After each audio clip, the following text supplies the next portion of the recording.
अच्छा, तो ऐसे होते हैं पितृ प्रसन्न। आज तक हमें ये पता ही नहीं था कि पितरों की प्रसन्नता के लिए हमें क्या करना चाहिए।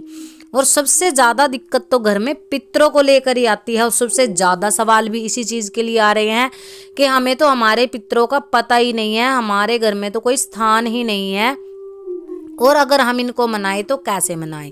अब देखो, पितर कौन होते हैं, क्या होते हैं, कैसे होते हैं, ये तो आप लोग बहुत ज़्यादा वीडियो देख ही चुके हो। तो पितरों को मोक्ष कैसे मिलता है, आज वो तरीका भी मिल गया। वो तरीका आप लोगों के साथ शेयर करेंगे कि बहुत सारी चीज़ें करते हैं लोग अपने पितरों की प्रसन्नता के लिए, परंतु क्या होता है कि पितर हमारे रुष्ट के रुष्ट रह जाते हैं, कृपा हमें नहीं मिल पाती। अब देखो, जिनको यही नहीं पता है कि हमारे पितर कौन है, वो किस प्रकार से अपने पितरों को जान सकते हैं, कैसे पितर अपने होने का संकेत देते हैं, उन संकेतों के बारे में बात करेंगे, और कैसे उनको मोक्ष मिलता है वो भी आप लोगों से चर्चा करेंगे। और किस प्रकार से आपको पितरों के नाम पे झूठ बोल करके डराया जाता है या फिर आपसे मोटी राशि वसूली जाती है, वो चीज़ भी आपके साथ शेयर करेंगे। तो वीडियो में अंत तक बने रहें। हो सकता है वीडियो अगर पसंद आते हैं तो चैनल को लाइक, शेयर और सब्सक्राइब जरूर करें। तो देखो, जिन लोगों के पितरों के स्थान हैं, वो स्थान कैसे बने, स्थान कैसे बने कि जब उनके पितर कोई अकाल मृत्यु को प्राप्त हुए और वो किसी के शरीर पे हाजिरी लेकर के आने लग गए, यानी कि किसी के शीश पे खेलने लग गए सवारी रूप में। तो सवारी रूप में जब वो खेले तो उन्होंने कहा कि हम फलाने फलाने पितर हैं, उन्होंने नाम लिया अपना और हमारे नाम का स्थान बनवाओ। तो स्थान बनवा दिया। अब बड़े बुजुर्गों के टाइम से स्थान बना हुआ है, तो जैसे इनकी आयु बढ़ती है ना, जैसे इनकी अगर अकाल मृत्यु को प्राप्त हो गए, 100 वर्ष की आयु भगवान ने इनकी लिखी है, तो जब तक वो आयु पूरी नहीं होती है ना, तब तक ये इसी धरा पर भटकते रहते हैं।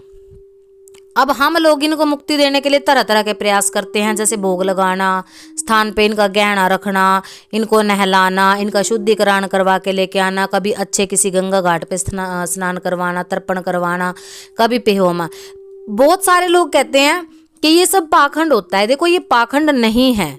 अगर किसी को, आप ही के परिवार के वो सदस्य थे जो आज इस दुनिया में नहीं है और पितर रूप में आ गए हैं, तो अगर उनके लिए, उनको शांति देने के लिए आप कोई कर्म कर भी रहे हैं, तो इस चीज में आप लोगों को ये नहीं कहना चाहिए कि ऐसा करने से ऐसा नहीं होता और ये सब ढोंग पाखंड है। देखो, अगर कोई व्यक्ति आपके घर में बीमार हो जाता, आपके पापा, मामा, मम्मी, कोई भी बीमार व्यक्ति है और उसको तकलीफ है, तो क्या आप लोग इतने निष्ठुर, इतने आपके अंदर दया भाव नहीं है, ऐसे हो गए हो कि आप उनकी बीमारी में, उनके संकट में उनकी कोई सहायता नहीं करेंगे? ऐसा नहीं हो सकता। आपको उनकी सहायता करनी पड़ती है। अगर वो बीमार है तो उनको दवाई भी दिलवानी पड़ती है, और अगर उनको कोई रोग हो गया है तो उसके इलाज के लिए उनको आप वैद्य के पास, डॉक्टर के पास भी जरूर लेके जाते हैं। तो सेम उसी तरह हमारे पितरों के बारे में, यानी कि अगर वो किसी के शीश पे खेल करके उन्होंने स्थान मांग लिया है तो उनको स्थान दे करके पूजा जाता है। और गांवों में तो ये बहुत ज़्यादा देखने को मिलते हैं। अब शहरी लोग जो होते हैं वो भी मतलब अपने गांवों में आते हैं, जिनके गांवों में स्थान बने हुए हैं नौकरी के वजह से या फिर किसी कारण की वजह से, अब वो जाके शहर में बस गए हैं और उनको पता ही नहीं है कि हमारे पितर कौन थे, परंतु स्थान बने हुए हैं तो वहां पर जाकर आप पूज ले। ये मैटर नहीं करता है कि आपको पितरों के नाम पता होना चाहिए। अब जो पितर होते हैं, इनकी आयु तकरीबन ये कहा गया है कि अगर इनका स्थान बना दिया है तो वह 100 वर्षों तक इनकी पूजा होती है, यानी कि एक स्थान को 100 वर्षों तक पूजा जाता है। ऐसा कहने में आता है कि 100 वर्षों के बाद इनका मोक्ष हो जाता है। उसके बाद आप स्थान पे धोख मत मारिए, स्थान की पूजा मत करिए।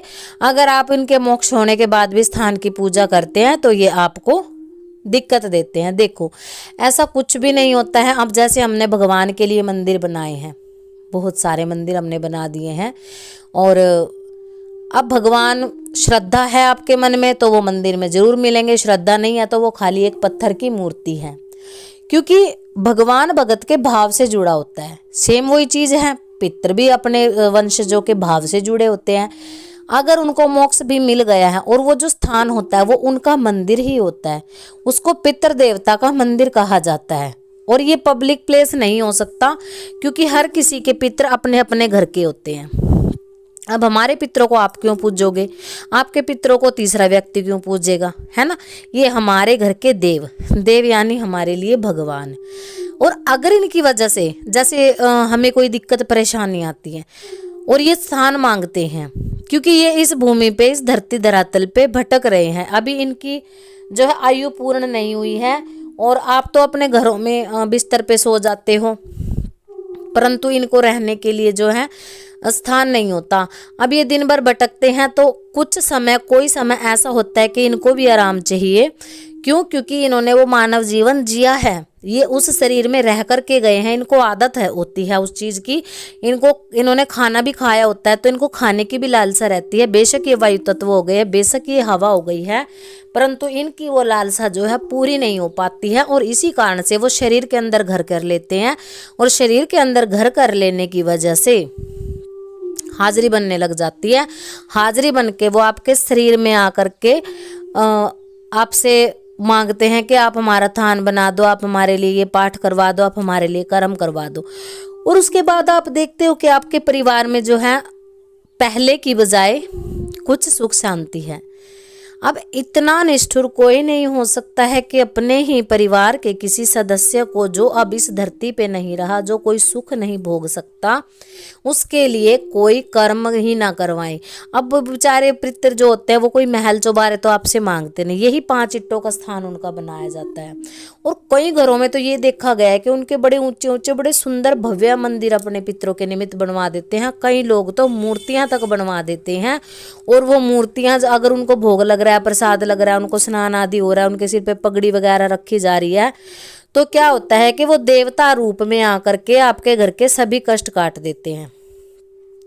अब अगर आप भक्तावल की दुनिया से चलते हो ना, तो अगर आप खाली अपने पितरों को ही पूज लेते हो ना, सिर्फ पितरों की सेवा कर लेते हो, तो आपके घर में कभी भी कोई रोग दोष क्रिया कोई चीज आ ही नहीं सकती।